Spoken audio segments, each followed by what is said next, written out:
Hello and welcome to The Good Life. Today we are going to talk about a sleep concept that has actually gone a little bit viral recently. It is the 10-5-4-3-2-1 concept. So I'm going to teach it to you. I'm going to tell you why it works, why I like it, and hopefully you can start sleeping better very soon.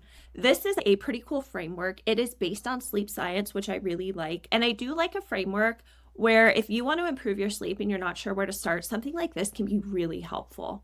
And it is based on sleep science. It's quite the routine. In my sleep program, we look at our entire daytime routine. We don't just start trying to improve our sleep at night when we go to bed because there are so many things during the day that you can do that help improve your sleep. So this is a really nice way to start looking at your entire day so that you can improve your sleep at night.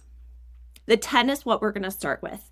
The 10 is you're going to stop your caffeine 10 hours before you lay your head down to go to sleep at night. When we think about this 10-5-4-3-2-1 concept, you are thinking about everything you're going to do before you lay your head down to sleep at night. So you're going to stop your caffeine use 10 hours before you lay your head down to sleep. Now, the half-life of caffeine is between 5 and 8 hours. That means that once you have your caffeine, 8 hours has passed, 50% of that caffeine is still going to be in your system. So you want to make sure that you are not consuming caffeine before you go to bed because, yes, it can impact sleep. It is research proven to impact sleep, even if you don't feel like you're caffeine sensitive, even if you feel like you can sleep fine. What sleep studies show is that your sleep is impacted by caffeine. The next one is alcohol. So that is 5. So this advice, this framework says to have your last alcoholic beverage 5 hours before you go to bed. Alcohol has been shown to impact sleep. It does help with sleep onset, but everything that happens in your night of sleep after that is bad for your sleep. The research is very clear on this.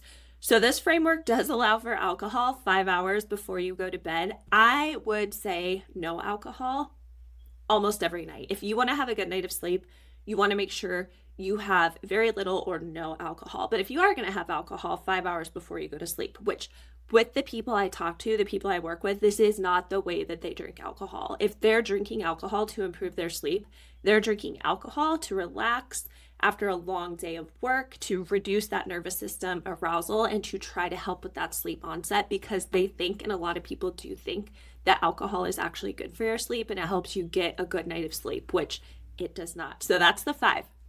You are going to stop alcohol 5 hours before you go to bed. So your last drink 5 hours before you lay your head down to go to sleep. But my recommendation is little to no alcohol instead of stopping your alcohol 5 hours before. But this framework allows for it. 4 hours is no big meals or no intense exercise. So that just allows you, like when you eat a big meal, you're very full, you're uncomfortable, your digestive system is working hard. When you do intense exercise, it does energize you and it can warm up your body, which it's not super easy to fall asleep when you are stimulated and your body is really warm or your digestive system is working really hard or you are very, very full and uncomfortable. So 4 hours before you lay your head down to go to sleep, you are going to not have a big meal and you are going to not do any intense bouts of exercise. So then 3 hours before you go to sleep, what you're going to do is you're going to dim the lights. This is actually very good practice. Bright lights, even artificial lights, will inhibit the production of melatonin. You don't want that happening because when you have bright lights shining in your face, it is going to make it harder for you to go to sleep. You want bright light in the morning. That's a very good thing. Bright light in the morning, bright light throughout the day. But before you go to bed, you want to start dimming those lights. If you have like your cell phone or your computer, you want to put like a blue light blocker or a night mode on so that you are getting less of that bright light because you don't want it to shut down or suppress that melatonin that's happening naturally in your body. So that's what you're going to do 3 hours before you go to bed. You're going to dim the lights. Then 2 hours before bed, screens off.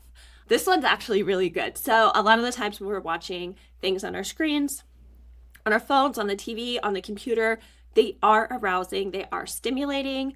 They can get us into a stress mode. I know for me, there was one time, and I knew this, but there was one time that stands out where I was right before I was going to go to bed. I checked my work email and then I got something that it wasn't like a crisis or anything like that, but it was something I needed to do. And then I was like, oh my gosh, I just feel like I need to do this now. Why did I even check my work email? It had me aroused and it had my central nervous system reacting. I was getting jacked up right before I wanted to go to bed. And I was like, Melissa, you know better. Why did you do that? So I try really hard to actually stay off my device. I do have my device in night mode, but I try not to do anything stimulating or arousing. So that is a good idea. 2 hours before bed, screens go off. And then 1 hour before bed, you're going to do something quiet. So you're going to read, particularly something not super exciting or super arousing. You're going to journal. You're going to do things in the dim light, and you're going to do things to relax yourself so that when you lay your head down at night, you can actually fall asleep better. So that is the 10, 5, 4, 3, 2, 1 method of improving your sleep. I hope that you try it. And if you try it, let me know how it works, okay? Shoot me a comment, post it somewhere on my social media, somewhere in my YouTube comments. I'd love to hear what you guys are trying. And then I will see you in the next podcast. Bye.